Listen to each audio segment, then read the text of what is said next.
Picture your body as a sophisticated hybrid engine, but for years, it has run on only one type of fuel: fast-burning glucose. It's a fuel that gets the job done, but leaves the system prone to energy spikes and crashes. Then, one day, you decide to stop refueling. The engine starts to sputter. The dashboard flashes warning lights. Your first instinct is to panic, thinking the entire system is about to break down. But what if those strange noises, those alarming signals, aren't signs of failure? What if they are the sound of the engine engaging its powerful, secondary system, the clean, long-lasting electric power drawn from its fat reserves? Today, we journey inside that engine to decode its secret language, revealing how signals of discomfort are actually the proof of a profound and powerful biological upgrade.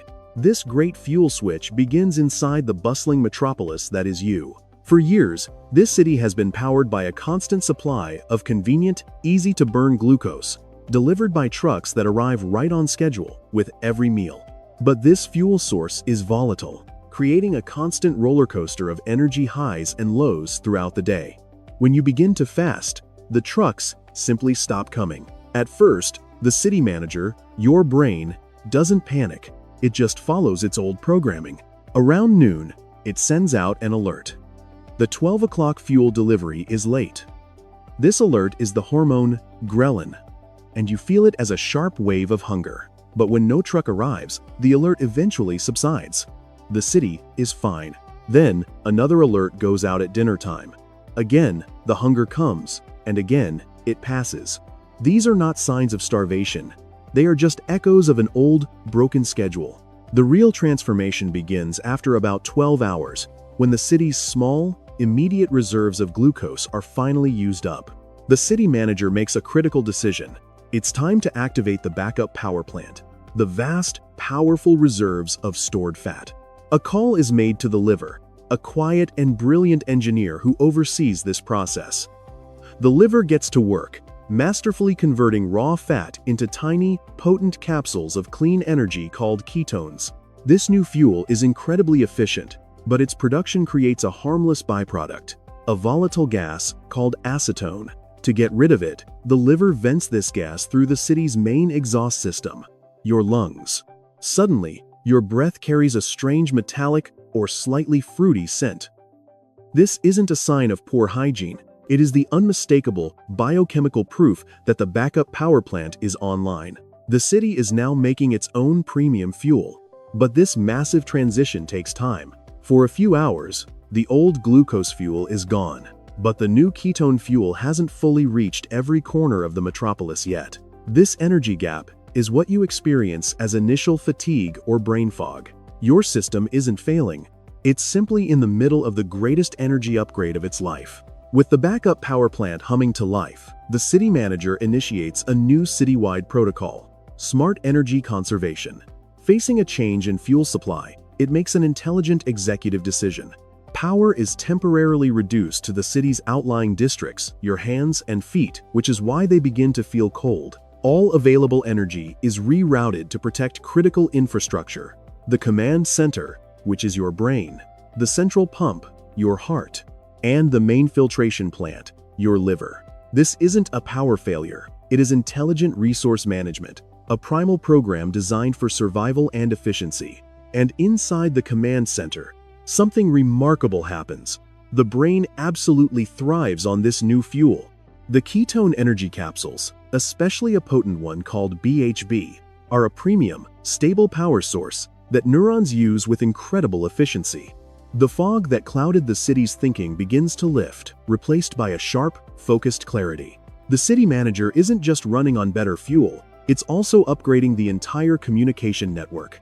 It releases a special protein called BDNF, which acts like a fertilizer for your neurons, strengthening connections and promoting the growth of new ones. This is the very mechanism Dr. Mark Mattson's research highlights as a key to cognitive enhancement during a fast. The city becomes sharper, quicker, more resilient. However, this profound transition doesn't happen in complete silence. During the switch, the city's emergency alert system, your HPA axis, is temporarily placed on high alert. This can cause the city's overall mood to feel more sensitive. You might feel a sudden wave of irritation or anxiety. This isn't a sign of weakness. It's the ancient survival system that kept your ancestors sharp and aware while they hunted on an empty stomach. As your command center fully adapts to the steady, clean energy of ketones, the alert system calms down. The mood swings stabilize. This emotional turbulence is simply the sound of your nervous system recalibrating for peak performance. Once the city is running smoothly on its clean ketone fuel and is no longer in a constant state of energy crisis, the city manager authorizes a long overdue project, the Great Civic Cleanup.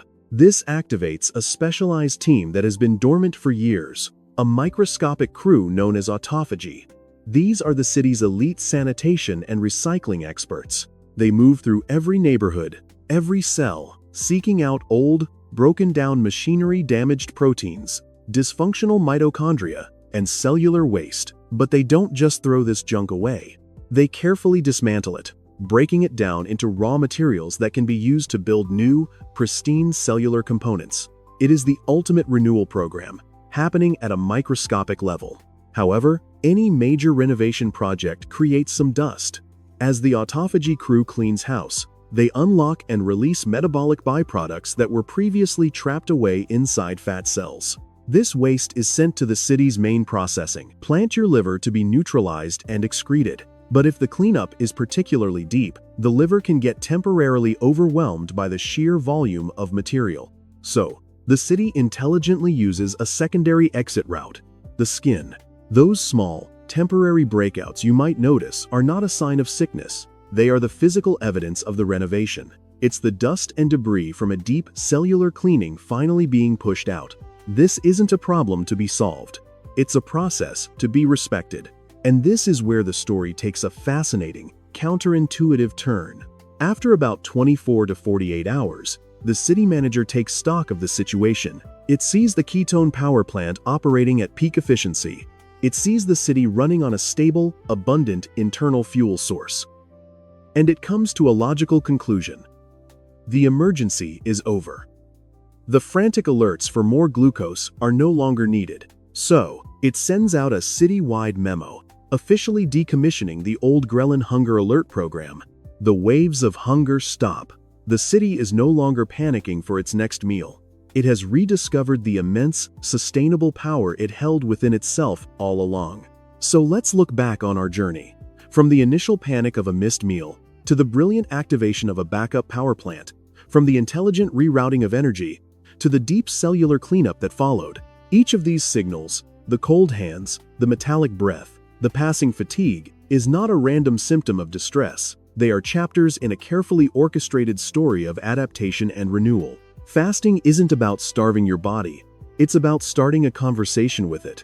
And these signs are its profound reply. The invitation is to listen to this language with the curiosity of a scientist, rather than with fear. And of course, always consult with a healthcare professional before making significant changes, especially if you have an underlying medical condition.